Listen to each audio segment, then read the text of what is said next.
and welcome back to the 7th Esports World Championship here in Seoul, South Korea. My name is Reed Rappenfeld, and of course joining me once again is Justin. It's great to be back after our first game of the quarterfinals, our first time seeing China here live on this stage, and they did not disappoint. No, they did not. They showed a great show, probably one of the better played matches throughout this entire tournament, and Russia, one of the teams that were supposed to be strong coming into this tournament, looking not so great against China at the moment. Right, one of their biggest strengths, Blorn up in the top lane, really struggled in that matchup. A lot of jungle focus up there to shut him down, a lot of ban focus in there as well, and you could really see that China knew exactly what they were doing, banning out his champion pool, focusing him early, and even though things kind of got a little bit out of hand for the Chinese team, with Eka very, very strong in the mid lane for Russia, eventually as the game drew on, that strength just really didn't matter quite as much. They were picking a very AD carry central team composition, but Vayne didn't have enough time to grow as an individual champion before they had the team fight. So I think that was the biggest factor in the game, how much Mundo impacted the early game better than Elise. So. Right, we're going to see if that Mundo ban comes out here as he jump into champion picks and bans for game number 2 of our quarterfinal best of 3 here between China and Russia. We're going to get that game up on your screen here in just a second.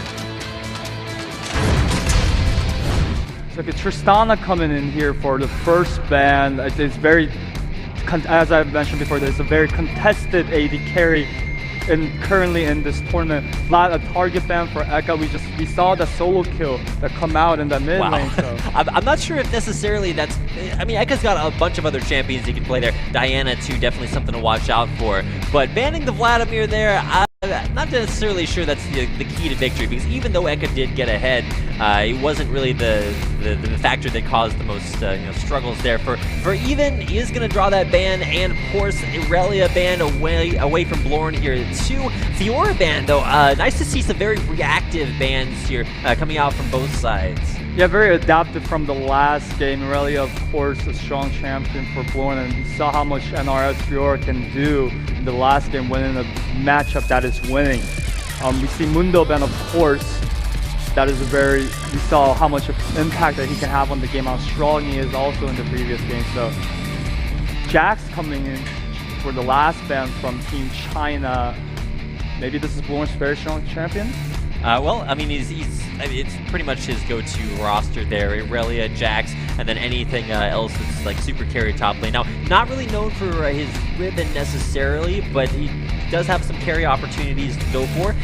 With the Fiora ban, he may feel comfortable going back to the Gnar, but we should see the Russian team save their last pick for either top lane or mid as they work through the picks and bans. So Lulu's open, Elise, very good first pick ban. Also, right. Gangplank's available right now, so they could go for the. Right, I'd expect to see a Gangplank be picked here if Even wants to go for that. They could go for the Gangplank Bard combo if they want to. I keep saying Even, and I expect him to, and I keep reading Ever, so that combo worked very well for them. Gangplank banned out in game number 1, focused there, and of course a lot of research put into that ban. Didn't see it this time around, but there it is. We're now seeing both top and mid being shown here in the first rotation. I'm not sure if that Riven was a good idea because I switched over to Hecarim. It could be utilized as jungle, most likely. We saw Hecarim being used as a top laner in this tournament, but then, as I mentioned before, it has been nerfed this patch. Right, Vici Gaming's team here as Chinese representatives have a lot of confidence grabbing their carries just right off the bat. So the team composition, it'll flesh itself out as you go down the line, but it'll be interesting to see how Russia reacts to this. Now, Irugod's still going on a very comfort champion. To be fair, he's really practiced a lot of like, hey, if Elise is up, go for that just because it has been traditionally very strong. But we'll see if that is another pick that China can work around like they did in game number 1. However, speaking of some strong champions in the current meta, we were actually having a discussion yesterday about the different Ezreal builds as that gets locked in for Eka. Yeah, Ezreal, patch before this in 5.2 to Winsu's Rageblade, Ezreal was super OP, it was very strong. I'm pretty sure, from what I understand, there has been changes to Ezreal Q for the Gwyn's Rageblade proc. Right, in so this patch, but so it's not as strong as the previous one. But still, I see a lot of blue Ezreal build coming out of this. In this meta, currently it can be utilized both mid laner and the ADC, so I'm excited to see what's come out next. We see Corki here, also another champion that can be used in the mid lane with that. It's being hovered over at the same time as Kalista, so they might have been thinking about both of those or either one, but in the end it is Kalista that goes through there on Avenger. Now, thanks to some of the marksman changes, we've seen a lot of very diverse changes over some marksmen. Kalista, not necessarily one of the ones that have seen drastic changes to her kit, but also not a champion that we've seen played a whole lot. It's mostly been things like Vayne, Lucian, Caitlyn game thrown in there, of course, over the games yesterday, but it looks like the Lucian pick is what's going to get locked in here by Darker. Not going for the Vayne hyper carry, just looking for a little bit more lane strength. Yes, and we see now a double AD carry composition with Lulu top lane, so now we can see what kind of a picture that this team is drawing in terms of their team composition. To talk about Team China for a little bit, Kalista, very contested pick in the previous patches, just because of her ability to objective control just with her Ren. So that's very strong in terms of picking dragons, barons, and stuff like that. So, and Darius being hovered over and is actually going to get picked right here. Yeah, it's getting locked in. Blorn going for the Darius pick. And keep in mind, this is a Darius into question mark. That could still be, swapping around like maybe the Hecarim into the jungle, the Gangplank mid lane. That would leave top lane open. But it does look like it's going to be Gangplank mid, Hecarim top lane. And this will be a jungle pick saved for last on Vici Gaming. It's the Chinese team here. Teacher, what's he going to lock in for Destron? Gragas possibly. Gragas possibly. A lot of options here. There's Rek'Sai open, there's Kindred open, but they're probably looking for more tankier jungler, I guess, in this situation with more utility, so they're trying to go with Gragas. And you pick fine here with Elise being gone already, so. But this is where you pick the Sejuani jungle, set up for like a Glacial Prison right to Gangplank Barrel. That's that combo I like to see. However, Sejuani, not really a champion that used to be actually pretty good. Yeah, but had nerfed to her champion itself and Cinderhold, so that's what really brought down the meta. Hard. But it's really exciting to see Lulu utilized as a support for the first time in this tournament. Right, I think we were both expecting that to go up to the top lane for Blorn, but he's picking this is a very Blorn champion if you've gotten a chance to watch a lot of his games. He just picks a lane-dominant top laner and then tries to make it work. Now, of course, he is going up against NRF this time around with Hecarim, and this is Ignite Hecarim with Teleport, so he's not going to have the flash mobility, but he is going to have a lot of strength in lane. Saw what a big difference Ignite made mid lane for Ekka in that 1v1 versus even in game 1. Now we might be seeing that same difference up at the top lane, Ignite being played against, no Ignite Summoner before. Yeah, we haven't really seen Darius to come to his full potential at Worlds when everyone thought he was very strong in the meta. He has received nerfs since then, but is still a very strong champion, a very strong juggernaut. As I mentioned before, Hecarim has also been nerfed. I'm excited to see how this matchup is going to go. And if China wins this game, then they are through to the semi-finals. Quarterfinal matchup. We're about to get game number 2 underway here in just a second, loading in for China versus Russia, game 2.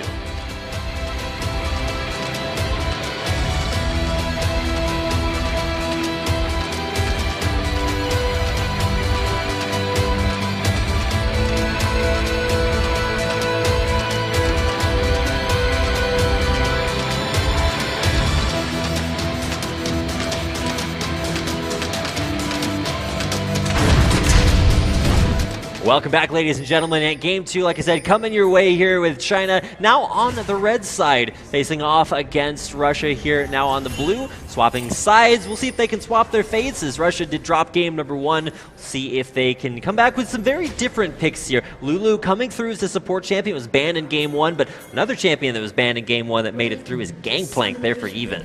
Yeah, Gangplank, once he hits level 6, especially in the mid lane, can synergize a lot of ganks and dives with his ult after level 6. So that's one of the biggest potential that's coming out of this mid lane matchup right now. Another thing I want to talk about is this top lane matchup versus Hecarim versus Darius. Darius of course, a very strong champion. Is probably going to win this matchup in general, but then when it comes to teleport meta, well, I want to talk about this thing called immediate teleport impact. It's like how much impact can you do in the short period of time that when you TP right away. And compared to Darius, Hecarim has a higher impact when he TPs just because of his high mobility and his ult to immediately dive that backline, and also pair that with Gangplank ult, can see a lot of big fights happening in the bot lane. So that's what I'm trying to look for in this game. Now, keeping an eye on that early jungle invade, we saw the same situation in game number 1, pretty much an exact mirror there by China. This is the same start to their game that they did in every single one of their games yesterday. At least I got mixed results from one game, but for the most part, that's the invade that they like to do. Just invade, get that lane swap ward so that they can check and see exactly what they're going up against early on. But this mid lane matchup is actually going to be pretty interesting because, I mean, if you get harassed down too much by Gangplank, that can be a little bit difficult. However, mana is a difficult stat to get in the mid lane. You're actually seeing even start with a Sapphire Crystal just to make sure he has enough of it. Yeah, probably trying to build it into that Sheen really fast, but it's going to be a very hard matchup for Gangplank just in general. How Ezreal mid does very well against melee champions. Yeah, and to be fair, I mean, mana is not a combat stat. You run into lane with 400 or 500 gold spent on mana, and you're just like, well, let me just hit you with this Sapphire Crystal, which in real life may actually hurt. Never been hit by a Sapphire Crystal, but in lane, not going to be giving you any combat stats. Will allow for a few more Qs to come out there. But it's not mana regen like you'd see from things like, I don't know, Fairy Charms. But it is going to build into that Sheen, like you said, so that'll be a big power spike. See what happens when Even gets to have a top lane. We got some action going on here as this Strong comes top lane, forces the flash, immediate flash for the knock up there, and Blorn, he's not making it out of this one. First blood goes to Rek'Sai. Yeah, he had to flash out of there. He had to flash over trying to get Rek'Sai, but Rek'Sai already had flash, and the knockup was going to happen. Ignite already being used, he was going down no matter what in that gank. And he didn't even yell Timber, even though he knew it was already going down. Man, this guy would not make a good international Mr. Worldwide. But this is a worldwide tournament, so maybe I guess that counts for that. Maybe. Mid lane, we've got Echo with tons of mana, not a whole lot of health. We'll see if maybe Rek'Sai takes a trip up there, or down there, considering he's on the top half of the map. Yeah, but it's been actually interesting to see the way, oh wow, Arcane shifting forward. A lot of damage here by Eka, and it should be noticed that Eka is running maybe a little bit more hybrid. He's not expecting into any ability power, but we should still see that Gwynsu's Rage Blade built out. Or do you think we're going to be seeing more of a Trinity Force Ezreal build? We're probably going to see, not Gwynsu's, but probably a blue Ezreal build from the back in the days. Trying to build it and build here, and then trying to build that into a Manamune, and then trying to get the Frozen Gauntlet. Now look at what NRF is doing. He's going into the jungle, placing a deep ward, pinging out. It's like, hey, we got this vision. And vision control has been something that the Chinese team has been really great at. And you can see it paying off right there. They're going to scout Urigot as he makes his way up towards the top half of the map. Deathstron's on the other side of the world for all intents and purposes. Knows that he can't get within range of that minion wave, so probably waiting for Teacher to plan his engage. Still waiting. This is what I like to call the hotshot gank. If you remember when he used to play jungle, he was just like, he'd pick a lane and he'd go sit in that lane for as long as he possibly could. There's the engage there. Faceless will be, or Fearless rather, will be forced to flash away there. Faceless being fearless, and now Darker forward, still taking a lot of that damage. I'm not sure what Faceless was really expecting to happen there. He's like, okay, well, I'm supporting my AD carry. My AD carry's up there taking a ton of damage, and I don't really have any spells up, so maybe needed some extra synergy there, but a gank avoided, still a big win in that matchup. A nice all-in coming in from Alistar. The burned Ignite on the way, but no, only Flash was blown for Faceless, so Darker's still holding on to both of his summoners, so this lane is still very even, but that was a very good trade coming in from bot lane from TrinityWorld. So TrinityWorld, they're I guess up as far as positioning in lane, but I'm not sure even if they can go for this dive on NRF. They've pushed in their top lane, they've pushed in their mid lane, but bottom lane still a kind of a point of struggle here. Darker and Faceless pretty shoved under their bottom turret. And looks like we might see another gank here if they extend it even a little bit. Man. Darker he's got bait written all over his forehead, and there's the headbutt, the pulverize, and oh, nice flash out from Darker. Faceless in a little bit of a rough spot, summoner heal being used, and there comes the gangplank ult. It's gonna find 1 kill. Darker, fortunate enough to survive, but perfect usage there by Even. He's like, yeah, I want that kill. You know, a little bit later than I expected. Maybe he just hit level 6, but that was the biggest thing I was expecting coming into this game, is that 4v2 synergy in that bot lane when Gangplank hits level 6. That ult is very strong, and they're able to dive that properly and get that kill. Yeah, really well played. Kind of window shopping there for Even. He's like, hey, what's that? A 2 HP champion? Let me just go ahead and drop a quick ult real fast. Grabs himself that kill, and he does have Sheen as his first item built out of that Sapphire Crystal. You can already see that paying off in lane. He's able to come back from a little bit of a CS deficit that he started to develop early, but here comes Destron. He's right on top of Eka. There's the Arcane Shift. No real damage onto Eka, but he is forced to run backwards in the lane. Does have a wave of minions to kill him. Yeah, probably wouldn't have had to flash out if he was running something like Heal, but he's actually running Ignite on this Ezreal for more kill potential, but he always does have that Arcane Shift. It's really hard to gank this lane in general if you're running an Ezreal mid, so very nice gank coming in from Destron once. Now, it'll be interesting to see how this transpires as far as his build's concerned. I was expecting the tier first. He went for a long sword instead. There's the Arcane Shift. Oh, no, Eka. Headbutt, the Pulverize. And NRF just slides on in there for the kill. To be fair, Even did get dropped very, very low by Ignite there, but unable to pick that one up. Spider coming in, but he's not going to steal that away. Urgot's running away, no mana, but that Arcane Shift made that gank a little too easy for the mid lane. Yeah, gank like a champion that is has a harder mid to. Oh my god, game. Darker, no way to get out of that knock-up into knock-up. Yeah, he's not even running cleanse. He couldn't get out of that even if he had a way to. Just knock-ups chain perfectly. China picks up their 4th kill of the game. Yeah, very strong showing from Team China overall. Continuation from the previous match. They're getting leads where they need to, and they're doing things perfectly, diving very well, not having any death at this moment, and taking distractions. So you see that objective control coming in from Kalista. Very nicely done.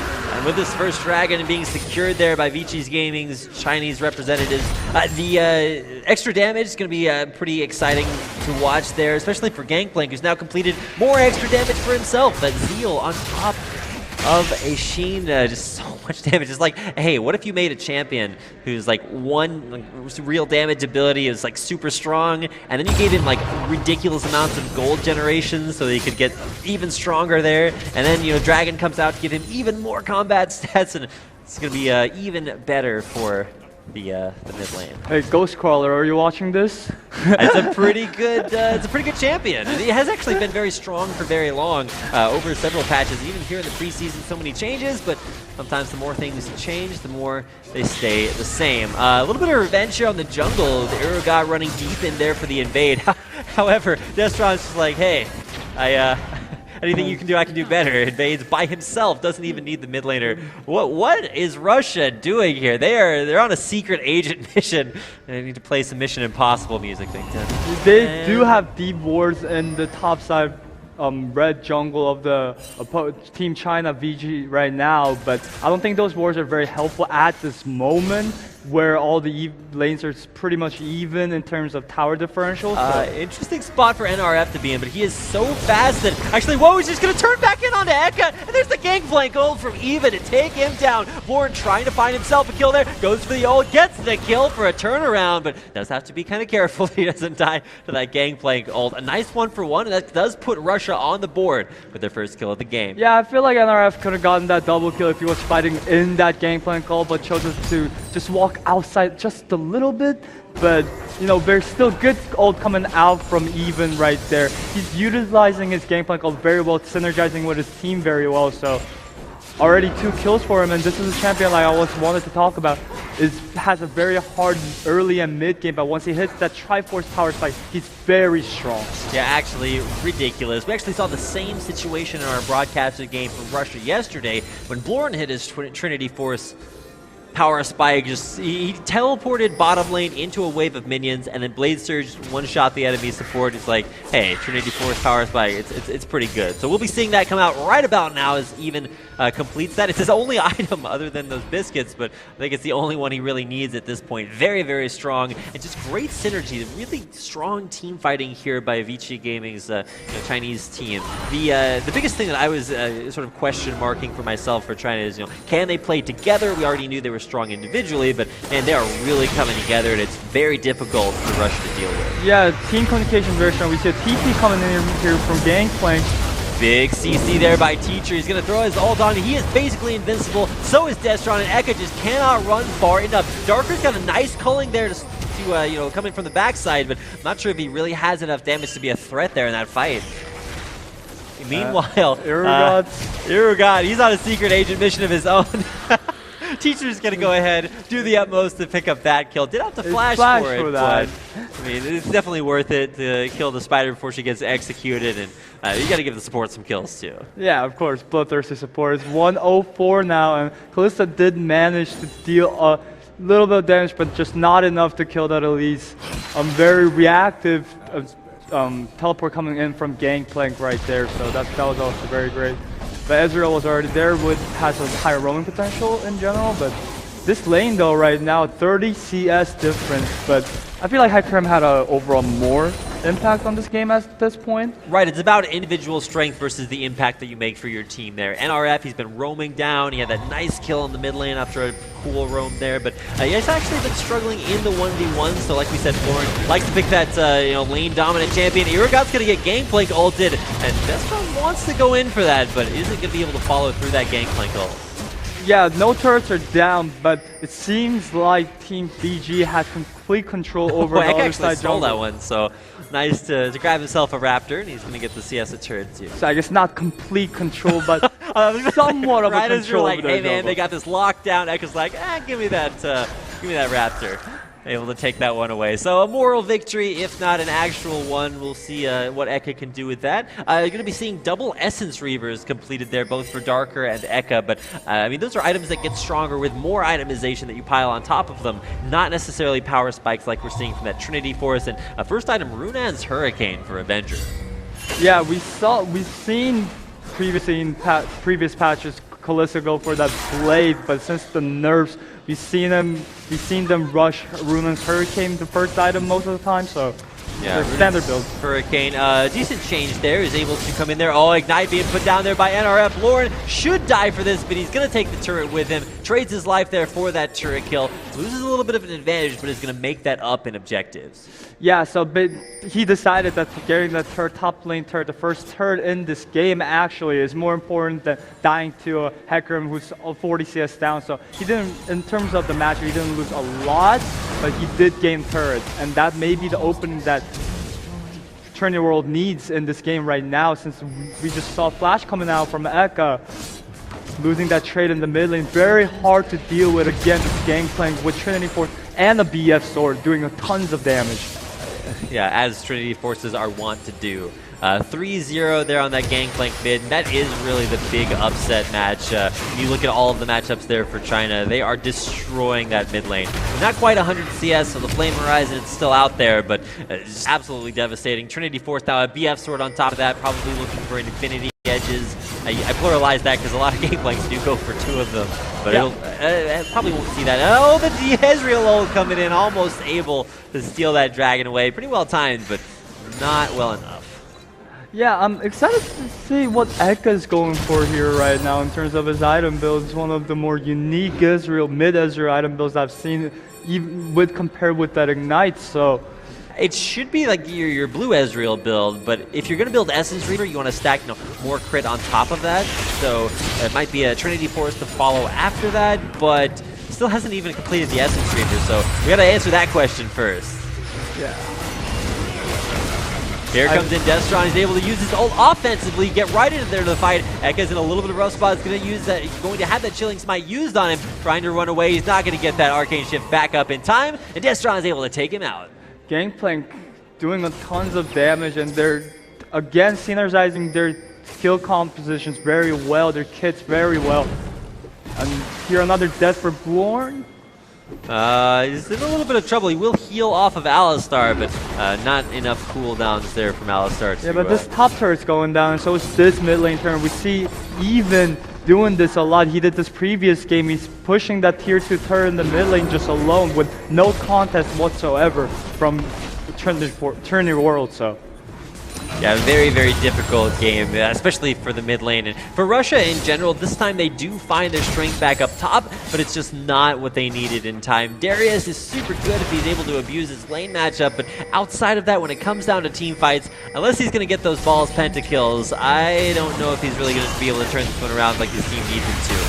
Got a little bit of an engagement there. Destron up in the front lines. A nice dive in there by NRF. Faceless in a little bit of a struggle, but now NRF has to get back to this fight. Lauren, though, he's just getting knocked around as much as he wants to.